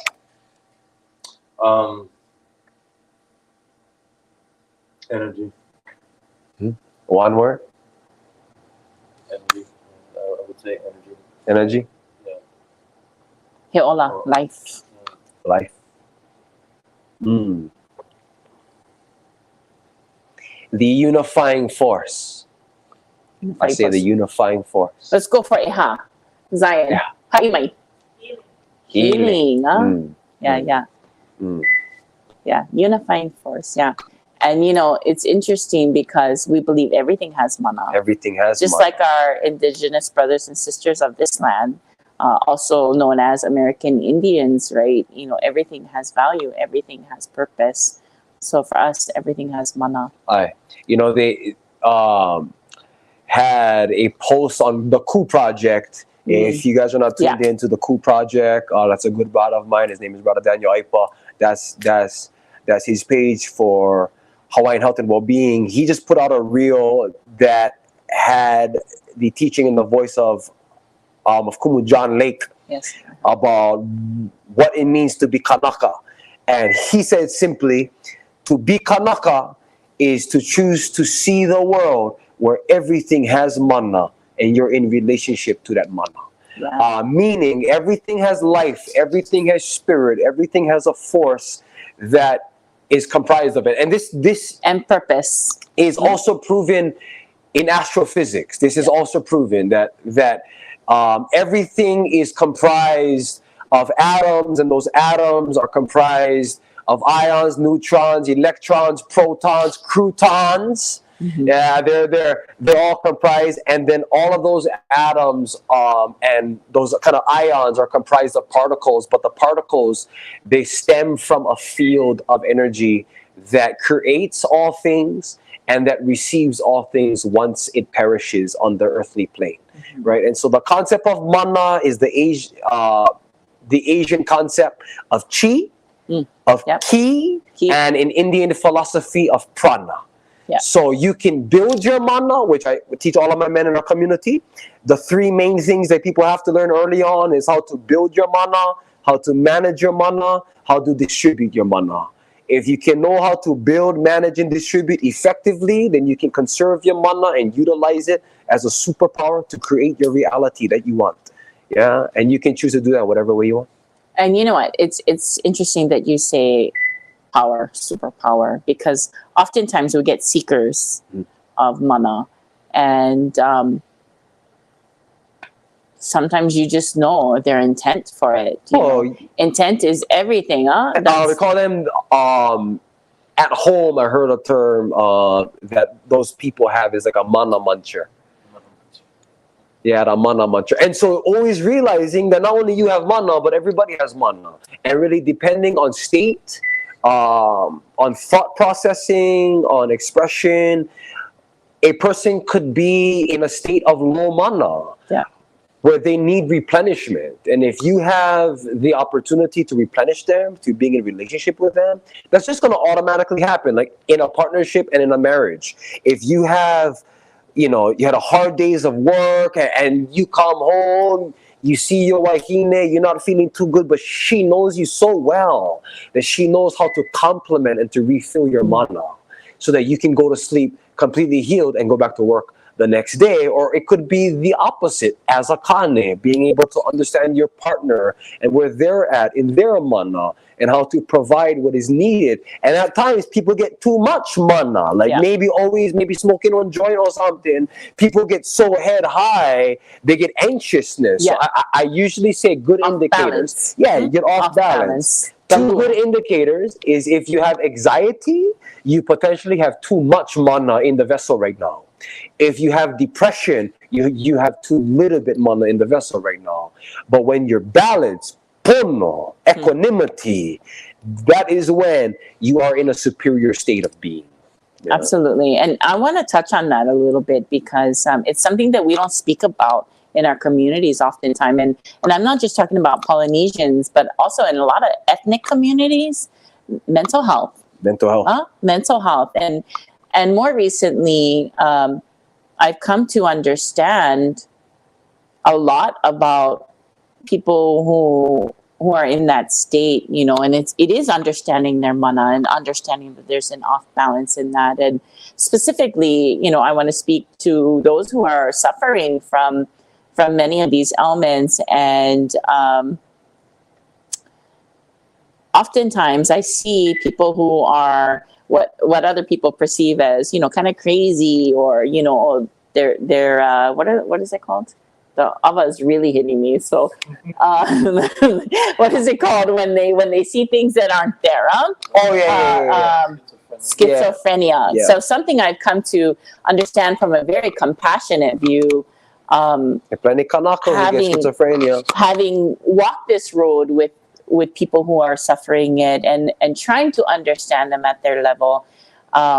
We can go down a whole rabbit hole about what we put into our body that generates this mana, that rejuvenates this mana, and how our bodies resonate with that. But also, I found that there's a lot of pull. Huh? Mm-hmm. There's a lot of this space and time of creativity, discovery, and for me, myself, I realized that a lot of times these folks are the in-between. So they cannot process everything that they're receiving on a spiritual plane and apply it to the physical realm or this dimension. And again, not to go down to a rabbit hole, but to say that I see and I understand many things on a different level now in terms of schizophrenia.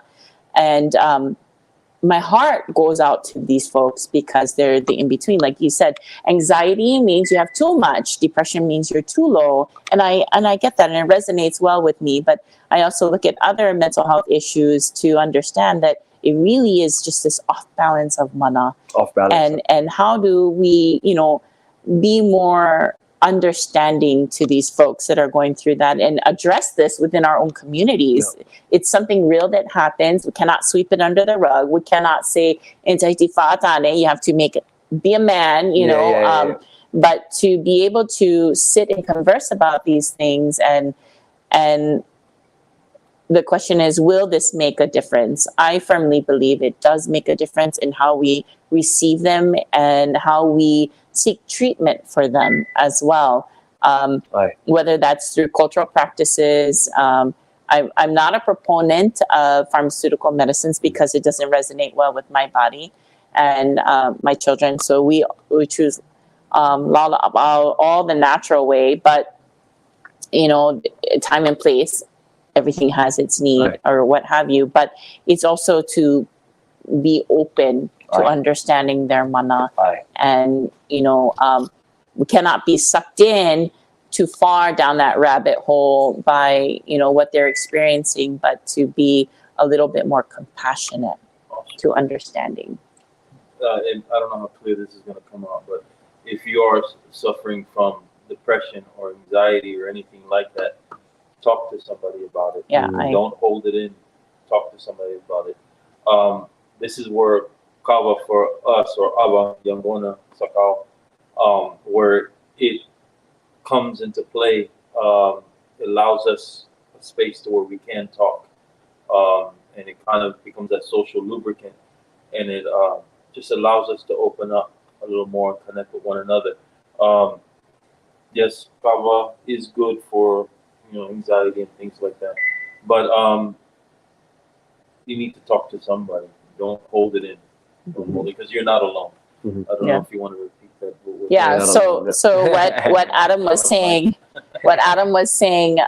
is that if you are experiencing depression, anxiety, and it's something that is off balance for you yourself, reach out to someone. There are many great groups out here in Orlando.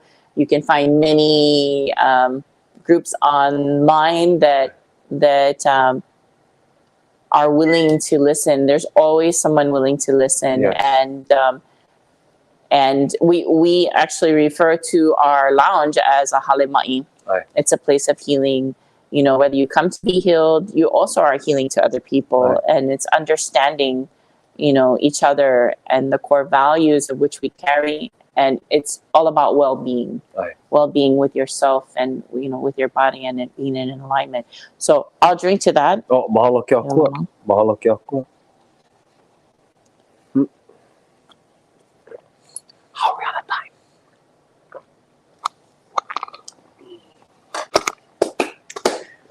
Okay, so I'm gonna read this and then. But what time you have to go? Yeah. How are we on time?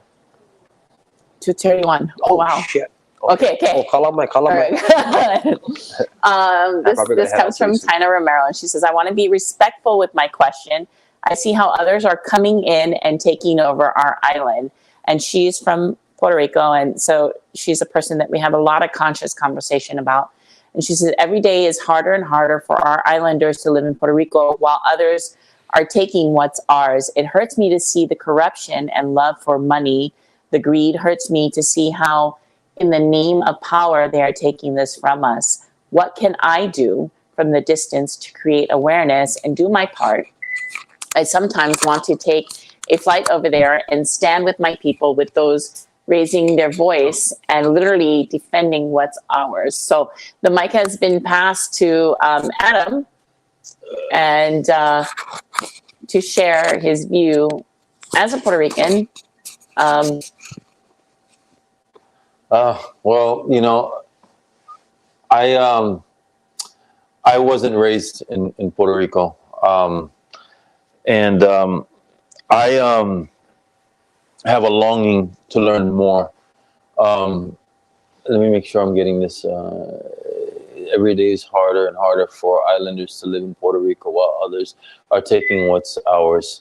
I think that it kind of goes back to what you were saying earlier about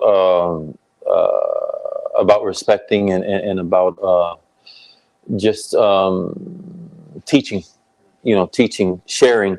You can be like the cultural police, or you can teach. It is Puerto Rico and Hawaii have similarities when it comes to occupation, when it comes to illegal occupation. Yeah, outsiders coming in. I think that we need to express in a positive way more of our feelings and teach. It's kind of hard. It is difficult both ways, but coming from somebody that my culture wasn't shared in depth with me, we need to learn more about who we are so we can express to others why we feel what we feel. I want to make sure I'm answering this properly. Others are always going to seek. They're always going to seek for something new, and what's the fad the new fad that's coming in. What can distance to create awareness and do my part. Speak, share, and do it from a loving place, so that way people will listen. So that way their mind won't close. It is very difficult. It is, because I know that Puerto Rico has suffered a lot. The poverty is great over there, and sometimes I feel, not to get too political, but I feel like it's purposely put that way, so that the people cannot succeed, Rise, huh? So they cannot rise. It is very difficult, but also to a message to those who are outside looking in, know that this culture is deep and rich, is important to us, and not to change it in any way. Like, kind of going back to Polynesian culture, and I'm relating it to Polynesian culture because I have a lot more experience in recent times with Polynesian culture than my own. Not to change certain things. When we were talking about the dancing and whatnot, about, for example, in Polynesian culture, a lot of history is told orally, through chants, through dances, through the art form, and when you change those type of things, it's almost like you're changing a piece of history, and that's why it's important to be vocal in a positive way, because it can easily, go the other way through frustration.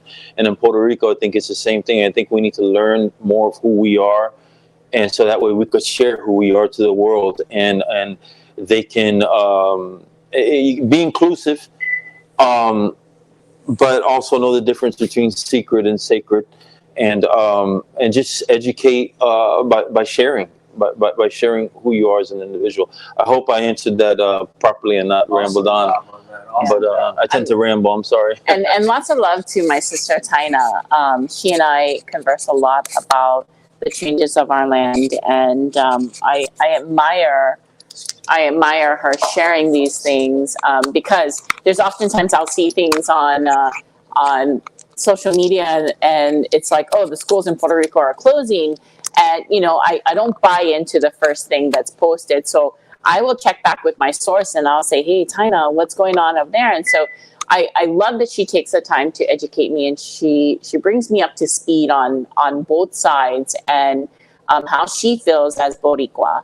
And just relating that back home, hula was my connection, right? Besides my papa, hula was my connection that kept me grounded. And in fact, it helped me throughout my life, and it still helps me throughout my life because the principles that are taught through hula and the mana'o, or the theology, the everything, the ideology is so profound and so life-giving that it's grounded me so much to be able to see this in every form of indigenous cultures that have been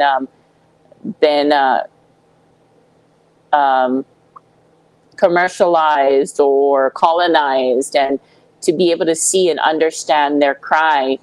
We're there too. And so when we first met, I told him, I see plenty things, and I'll check back with the source. I'll ask my family, hey, what's going on? Help me understand this, and how can I be of service? So one in particular was Nakia. So shout out to my Nai'ole Ohana out there, Nakia. Nakia, I'm so incredibly proud of you and the charge that you lead.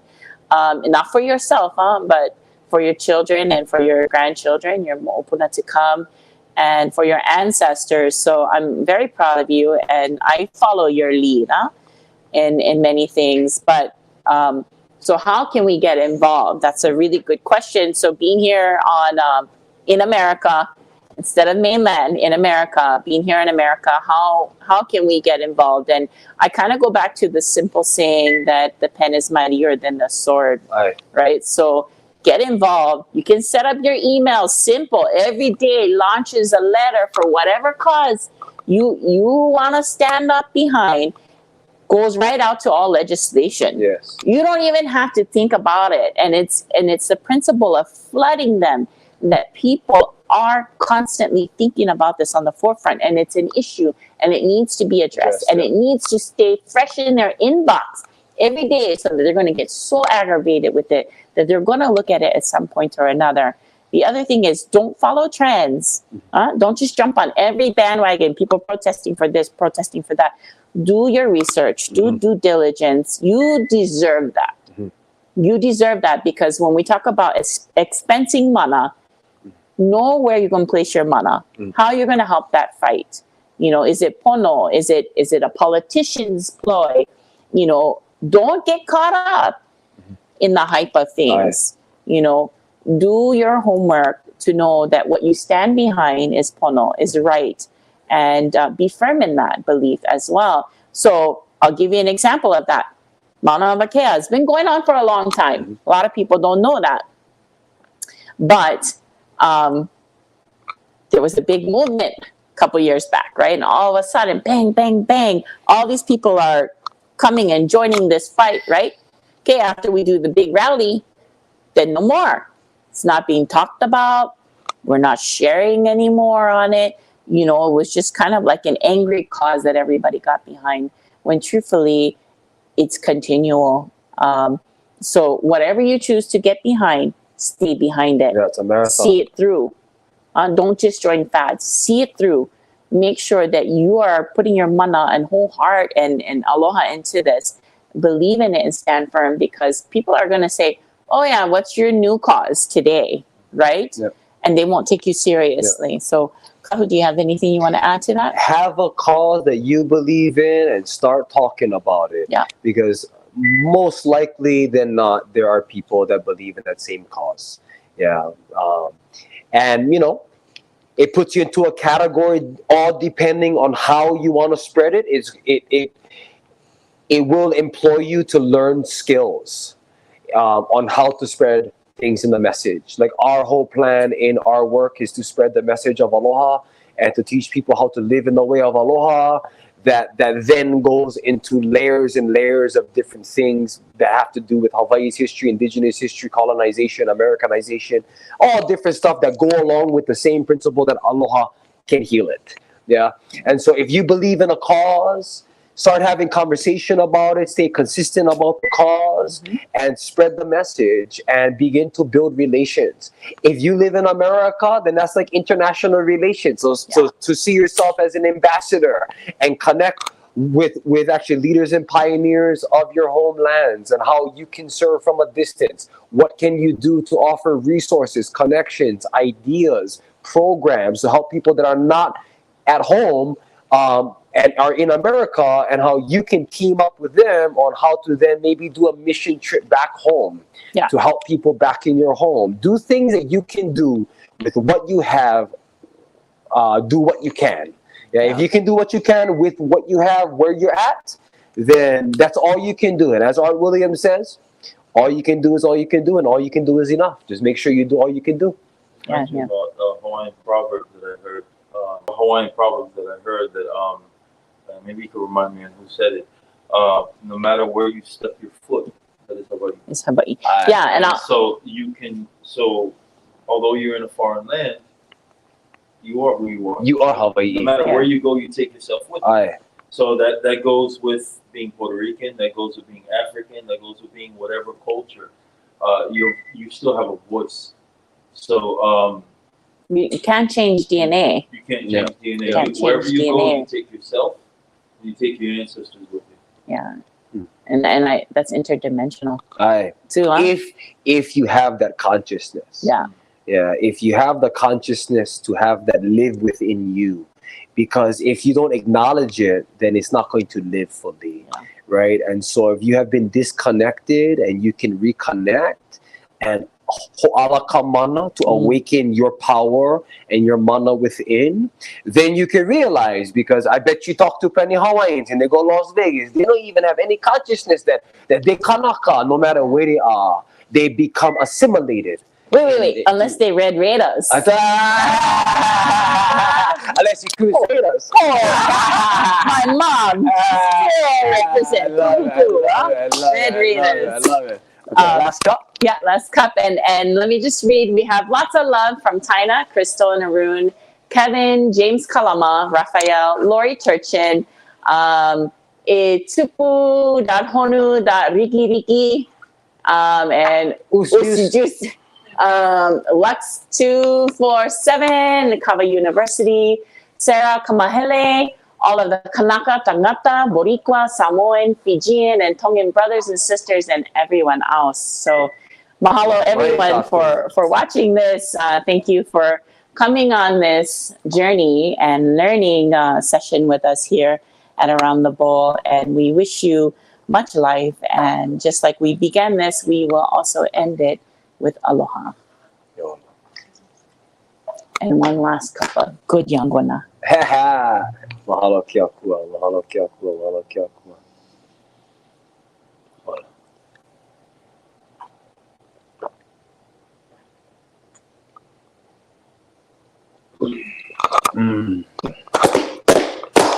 All right, folks.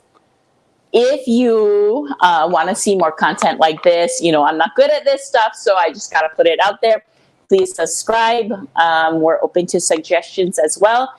You don't have to just be Kanaka to be on our show. We had someone talk about physical health and wellness, and we had someone talk about acupuncture and ki. So again, as long as it aligns with health and wellness, and that includes financial, emotional, physical, spiritual, we would love to have a conversation with you folks. And so follow us, like, subscribe, and share. And that's it. Yolano. Yolano. Yo.